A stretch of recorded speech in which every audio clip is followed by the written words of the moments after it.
ఈ విషయం చాలా ఇంపార్టెంట్, జాగ్రత్తగా వినండి.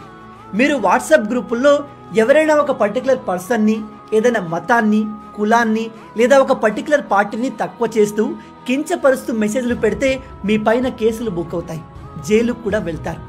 అసలే ఎలక్షన్లు దగ్గర పడుతున్నాయి. రాజకీయ నాయకుల పబ్లిసిటీ ఈ సమయంలో పీక్లో ఉంటుంది. అయితే కొంతమంది అతి ఉత్సాహానికి పోయి వాట్సాప్ గ్రూపుల్లో తమ ఫేవరెట్ పార్టీ గురించి పాజిటివ్గా మాట్లాడి, తమకు నచ్చని పార్టీ గురించి, వ్యక్తుల గురించి, కులాలు మతాల గురించి నోటికొచ్చినట్టుగా మాట్లాడతారు. ఇలాంటివి విలేజ్ వాట్సాప్ గ్రూపుల్లో ఎక్కువగా జరుగుతాయి. అయితే మీ అందరికీ చెప్పేది ఏమిటంటే అలా చేయకండి. అలా చేస్తే మీ పైన ఇన్ఫర్మేషన్ టెక్నాలజీ యాక్ట్ IPC 124 ప్రకారం కేసు బుక్ అవుతుంది అండ్ దాదాపు 3 సంవత్సరాల జైలు శిక్ష పడే అవకాశం ఉంది.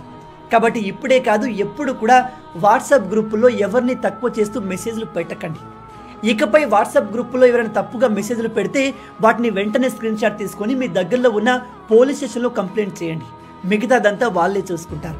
అండ్ చెప్పడం మర్చిపోయాను, వాట్సాప్ గ్రూపుల్లో ఎవరు తప్పుగా మాట్లాడినా ముందు ఆ వాట్సాప్ గ్రూప్ అడ్మిన్ పైన యాక్షన్ ఉంటుంది, చూసుకోండి. మళ్ళీ ఈ విషయం అందరికీ తెలిసేలా వీడియోని షేర్ చేయండి. ఎస్పెషల్లీ మీ వాట్సాప్ గ్రూపుల్లో షేర్ చేసుకోండి.